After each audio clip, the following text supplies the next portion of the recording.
Hello viewers, যারা class 10-এ পড়ছো, আজকে তাদের আমি ইংলিশের লেসন 1 ফাদার্স হেল্প, লেখক আর.কে. নারায়ণ। ঠিক আছে, আজকে তোমাদের আমি এই গল্পটা ভালো করে পড়িয়ে বুঝিয়ে দেবো, তাই তোমরা কিন্তু আমার সঙ্গে সঙ্গে নিজেদের টেক্সট খুলে পড়াটা ভালো করে বুঝে নেবে। ঠিক আছে, দেখো শুরু করছি। ফাদার্স হেল্প, বাবার সাহায্য, লেখক আর.কে. নারায়ণ। তোমরা এর আগে আর.কে. নারায়ণ লেখা পড়েছো ক্লাস 9-এ। এই আর.কে. নারায়ণের পুরো নামও তোমরা অনেকে হয়তো জানো। আর.কে. নারায়ণের পুরো নাম কি? রাশিপুরাম কৃষ্ণস্বামী আয়ার নারায়ণ স্বামী, তাই তো? তো এই যে বাবার সাহায্য গল্পটা আমরা আজকে পড়তে চলেছি, এই গল্পর মূল বিষয়বস্তুটা একবার আমরা শুনে নিই, তারপর আমরা গল্পটা পড়ে পুরো ব্যাপারটাই তো বুঝে যাব। ঠিক আছে, তো দেখো আর.কে. নারায়ণ হচ্ছে একজন one of the leading figures of early Indian literature in English. অর্থাৎ ভারতীয় সাহিত্যের মধ্যে তিনি একজন বিখ্যাত লেখক ছিলেন। His notable works include Malgudi days and the guide. তার বিখ্যাত লেখাগুলোর মধ্যে মালগুডি ডেজ আর দ্য গাইড হচ্ছে অন্যতম। He was awarded Sahitya Akademi award in 1958 for the guide. এই গাইড লেখার জন্য তিনি 1958 সালে সাহিত্য একাডেমি পুরস্কার পেয়েছিলেন। এটুকু পড়লেই হবে। ঠিক আছে, লেখক সম্পর্কে 2-4 লাইন পড়ে নিলেই হয়। ওকে, তো চলো শুরু করছি আর.কে. নারায়ণের ফাদার্স হেল্প লেসন 1। তো দেখো এখানে মূল বিষয়বস্তু কি? মূল বিষয়বস্তু হলো এটাই, একটা অল্প বয়সী লাজুক স্কুল বালক তার কঠোর ন্যায়নিষ্ঠ বাবাকে নিয়ে এই আর.কে. নারায়ণ কি লিখেছে? এই ফাদার হেল্প গল্পটা লিখেছে। স্বামী নামে এক বালক এক সোমবার সকালে স্কুলে যেতে অনিচ্ছুক ছিল এবং অনিচ্ছুক হয়ে তার শিক্ষককে ভয়ঙ্কর মানুষ বলে মিথ্যা অভিযোগ করে। বাবা আপাত দৃষ্টি তাকে বিশ্বাস করলেও চান যে তার ছেলে অবশ্যই স্কুলে যাক। তাই তাকে সাহায্য করার জন্য তিনি প্রধান শিক্ষককে একটি চিঠি লিখে ছেলের হাত দিয়ে সেটি পাঠান, যাতে ছেলের পক্ষে স্কুলে যাওয়া সহজ ও স্বাভাবিক হয়। বোঝা গেল? এই অপ্রত্যাশিত ঘটনা পরিবর্তনের স্বামী কি করলো? কিং কর্তব্য বিমূঢ় হয়ে পড়ে। সে যত বেশি তার শিক্ষকের কথা ভাবতে থাকে, ততই তার মনে হয় তিনি আদৌ খারাপ মানুষ নন।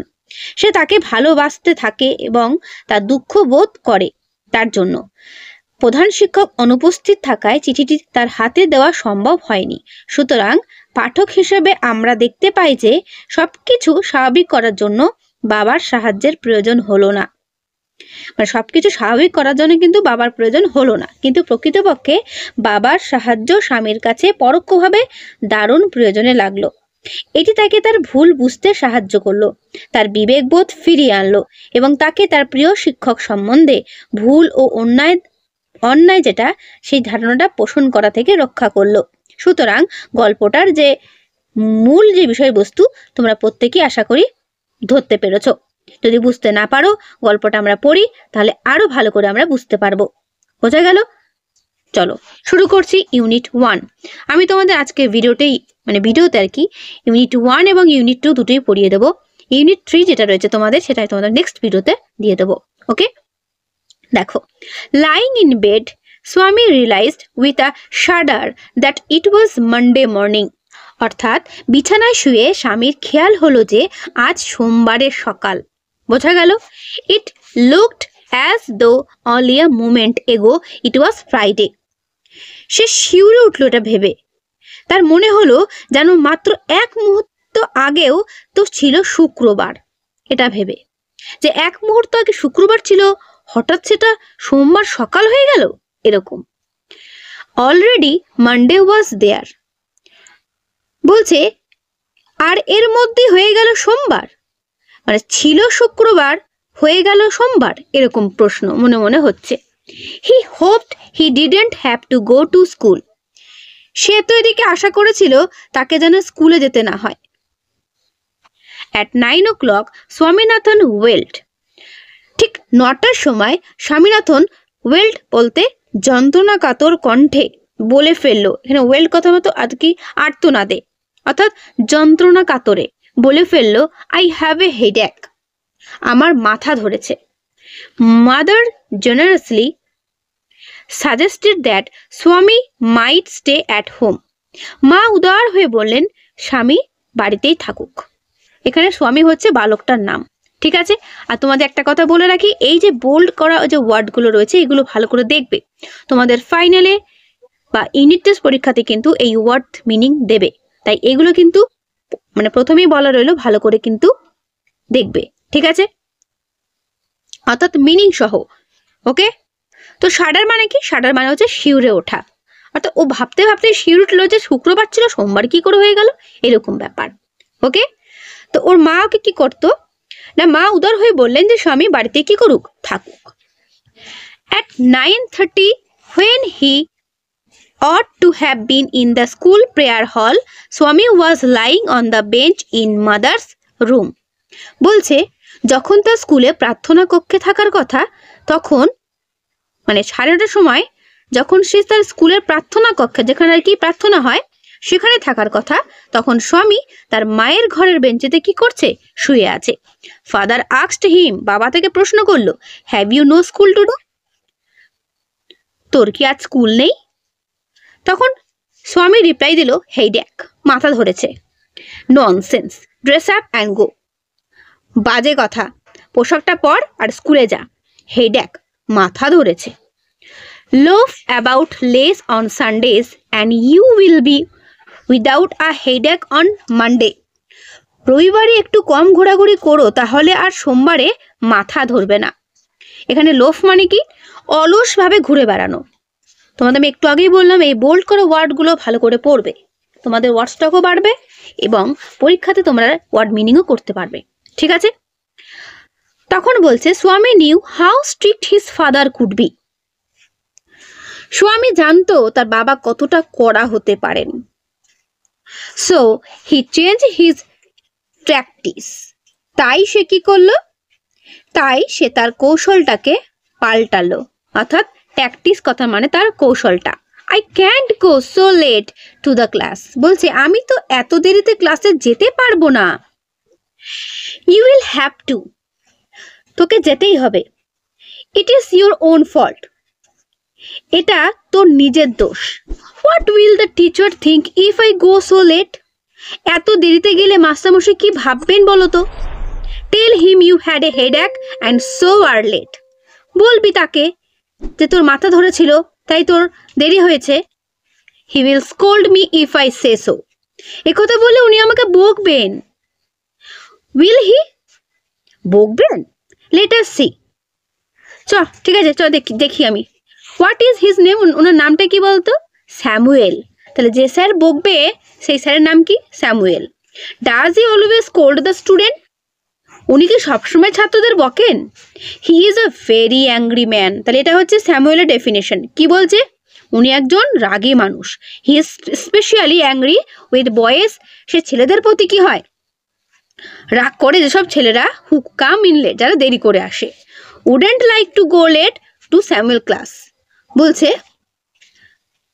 আমি স্যামুয়েল ক্লাসে দেরিতে যেতে চাই না, বোঝা গেল, মানে আমি স্যামুয়েল স্যারের ক্লাসে দেরিতে যেতে চাই না। If he is so angry, যদি তিনি এতই রাগী হন, why not tell your headmaster about it, তাহলে এই ব্যাপার হেডমাস্টারকে তোরা কিছু বলিস না কেন। They say that even the headmaster is afraid of him, ওরা বলে নাকি হেডমাস্টার নাকি ওনাকে ভয় পান, বোঝা গেল, এটা বলছে, মানে স্যামুয়েলকে দেখে নাকি হেডমাস্টারও ভয় পান। তাহলে ইউনিট 1-এর পড়া বুঝতে পারলে এরপর দেখো ইউনিট 1-এর রিলেটেড প্রশ্ন, ওটা তোমরা নিজেরাই অ্যান্সার করতে পারবে। কম্প্রিহেনশন এক্সারসাইজেস, কি বলছে, choose the correct alternatives to complete the following sentences, অর্থাৎ এখান থেকে সঠিক উত্তর তোমাদের বেছে নিয়ে লিখতে হবে। প্রথমটা তো কি আছে, with a shudder Swami realise that it was dash, শিহরণ জেগে স্বামী বুঝতে পারলো, কি বুঝতে পারলো, সেটা কোন দিন ছিল, ফ্রাইডে, থার্সডে, মানডে, ওয়েডনেসডে। তোমরা নিজেরাই অ্যান্সার করবে, কমেন্ট বক্সে আমি দেখবো কে কে অ্যান্সার করতে পারছো। যারা যারা আমার এই ভিডিওটা প্রথম থেকে দেখছো, আমি আশা রাখছি প্রত্যেকেই উত্তর দিতে পারবে, তাহলেই বুঝো তোমরা পড়াটা বুঝতে পেরেছো। When Swami ought to have been in the school prayer hall, he was lying on the dash. যখন স্কুলে মানে প্রেয়ার হলে থাকার কথা ওর, তখন স্বামী কোথায় শুয়েছিল, এটাও কিন্তু একটা ইম্পর্টেন্ট প্রশ্ন। তোমাদের পড়ানো হয়ে গেছে গল্পটা, আশা করছি তোমরা প্রত্যেকেই ABCD করে আমাকে অ্যান্সারগুলো দিতে থাকো। According to Swami, Samuel is specially angry with boys who are dash. স্বামীর মতে স্যামুয়েল একজন রাগী মানুষ, কিন্তু রাগী থাকে কাদের উপরে, যে সমস্ত বাচ্চারা কি করে আসে, অ্যাবসেন্ট, লেট, ইনঅ্যাটেন্টিভ আর আনডিসিপ্লিনড। নিজেরাই অ্যান্সার করো। কারণ এগুলো সব পড়ার লাইন তুলেই ধরেছে, তার মধ্যেই অ্যান্সার কিন্তু লুকিয়ে রয়েছে। ঠিক আছে, তারপর দেখো fill in the chart with information from the text. এটাও তাই, টেক্সট থেকে নিয়ে তোমাকে এই শূন্যস্থানগুলো পূরণ করতে হবে। ওকে, তারপরে কি আছে, state whether the following statement are true, true false. এটা তো বলার কিছু নেই, সত্যি হলে টি লিখবে এবং কেন সেটা সত্যি হলো তার যে সাপোর্টিং স্টেটমেন্ট সেটা তোমাকে লিখতে হবে। অর্থাৎ এই লাইনটা যদি সত্যি হয় তাহলে এই বক্সে টি লিখবে অর্থাৎ ট্রু লিখবে। কেন তুমি এটাকে সত্যি বলছো সেই লাইনটা প্যাসেজ থেকে নিয়ে এখানে কি করবে, লিখে দেবে। ট্রু হলেও লিখবে, ফলস হলেও লিখবে। ক্লিয়ার? তাহলে এগুলো তোমরা নিজেরা বাড়িতে করবে, করার পর আমাকে কমেন্টে লিখবে কে কে অ্যান্সার করতে পারলে। এরপর চলে আসো ইউনিট 2। তোমাদের বলেছি প্রথমে আমি ইউনিট 1 এবং ইউনিট 2 আজকের ভিডিওতে পড়াবো, নেক্সট ভিডিওতে ইউনিট 3 থেকে বাকি কোয়েশ্চেন আনসার দেখিয়ে দেবো। ঠিক আছে, দেখো ইউনিট 2। স্বামী hope that with this his father would be made to see why he must avoid school for the day। বলছে স্বামী hope that with this his father would be made to see why he must avoid school for the day। স্বামী আশা করেছিল যে তার কথা শুনে তার বাবা বুঝতে পারবে কেন সেদিন তার স্কুলে যাওয়া উচিত হবে না। But father's behaviour took an unexpected turn. কিন্তু বাবার যে ব্যবহার বা আচরণ একটা অপ্রত্যাশিত মোড় নিল। এটা কিন্তু আন্ডারলাইন করতে প্রশ্ন আসতে পারে, কি মোড় নিল। হি propose to send a letter. তিনি প্রপোজ করলেন বা তিনি একটা প্রস্তাব করলেন যে তার স্বামীর হাত দিয়ে একটা প্রধান শিক্ষককে কি দেবে, চিঠি দেবে। কি দেখো, to send a letter with Swami to the headmaster. স্বামীর হাত ধরে হেডমাস্টারকে একটা চিঠি দেবে। No amount of protest from Swami would make him change his mind. বলছে স্বামীর কোনো প্রতিবাদই তার সিদ্ধান্তের পরিবর্তন ঘটাতে পারবে না। By the time Swami was ready to leave for school. Swami যখন স্কুলে যাওয়ার জন্য প্রস্তুত হলো, father had composed a long letter to the headmaster. এদিকে বাবা তার মধ্যেই প্রধান শিক্ষকের উদ্দেশ্যে একটা দীর্ঘ চিঠি লিখে ফেলেছিলেন। He put it in an envelope and sealed it. সেটা একটা খামের মধ্যে ভরে মুখটা কি করলো, সিল করে বন্ধ করে দিল। What have you written father? তুমি কি লিখেছো বাবা? স্বামী আস্কড অ্যাপ্রেহেনসিভলি। স্বামী শঙ্কিত মনে প্রশ্ন করলো। Important word. তারপর নাথিং ফর ইউ। তোমার জন্য কিছু নয়। Give it to your headmaster and go to your class. তুমি এটা তোমার প্রধান শিক্ষককে দিয়ে তোমার ক্লাসে চলে যেও। Have you written anything about our teacher Samuel? তুমি কি আমাদের স্যামুয়েল স্যারের সম্পর্কে কিছু লিখেছো? Yes, plenty of things. হ্যাঁ, অনেক কিছু লিখেছি। What has he done father? উনি কি করেছেন বাবা? Everything is there in the letter. Give it to your headmaster. বলছে সব কিছুই চিঠিতে লেখা আছে, তুমি এটি তোমার প্রধান শিক্ষককে দেবে। Swami went to school feeling that he was the worst boy on earth. স্কুলে যেতে যেতে স্বামীর মনে হতে লাগলো সে পৃথিবীর সবচেয়ে খারাপ ছেলে। বোঝা গেল হিজ কনসাইন্স বদার্ড হিম। তার বিবেক তাকে পীড়া দিচ্ছিল, তার বিবেক তাকে কষ্ট দিচ্ছিল, অর্থাৎ সে বিবেক দংশনে ভুগছিল। He wasn't at all sure of his description of Samuel had been accurated. বলছে স্যামুয়েল স্যার সম্পর্কে তার বর্ণনা সঠিক কিনা সে বিষয়ে সে আদৌ নিশ্চিত ছিল না। তার মানে সে যা বলেছে স্যামুয়েল স্যারের সম্পর্কে সবই ভুল কথা। He felt he had mixed up the real and the imagine. সে ভাবছে যে বাস্তবের সঙ্গে কল্পনা যেন মিশিয়ে ফেলেছে। Swami stopped on the road side to make up his mind.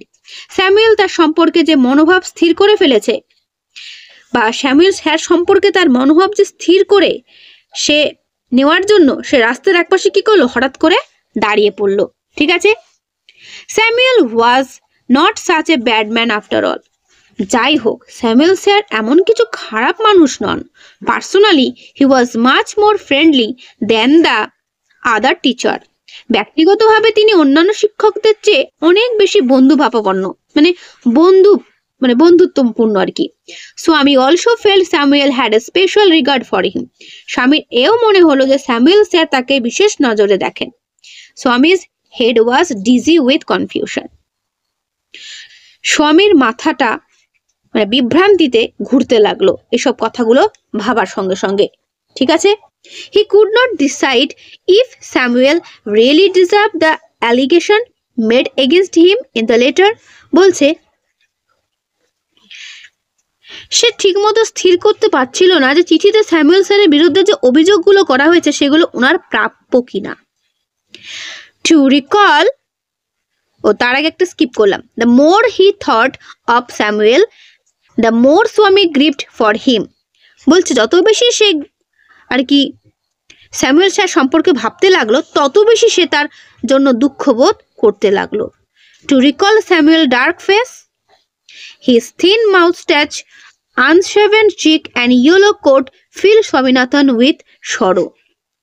Samuel স্যারের কালো মুখ, তার পাতলা গোঁফ, না কামানো গাল এবং তার হলুদ কোটের কথা মনে করে স্বামীর মন দুঃখে ভরে গেল। অর্থাৎ তার বর্ণনা হচ্ছে এটা, যেটা সে বাবার কাছে বলেছিল সেটা হচ্ছে ভুল বর্ণনা, রিয়েল বর্ণনা হচ্ছে এই শেষ লাইনটা।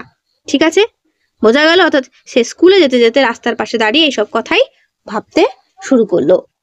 ওকে, বোঝা গেল ইউনিট 2 গল্পটা? আশা করি তোমরা প্রত্যেকেই বুঝতে পেরেছো। তো এই যে প্রশ্নগুলো ইউনিট 2 রয়েছে, ইউনিট 2 এর প্রশ্নগুলো কিন্তু ইউনিট 1 এর মতোই, তাই এগুলো কিন্তু তোমরা প্রত্যেকটা নিজেরা বাড়িতে করবে। ওকে, অসুবিধা হলে আমাকে কমেন্টে জানাবে, আমি আলাদা একটা ভিডিও করে এগুলো তোমাদের বুঝিয়ে দেবো। ঠিক আছে, তো আজকের এই পড়াটা এখানেই শেষ করলাম। কেমন লাগলো অবশ্যই কমেন্টে জানিও, ভালো লাগলে লাইক করো ও বন্ধুদের কাছে শেয়ার করে দিও। ওকে।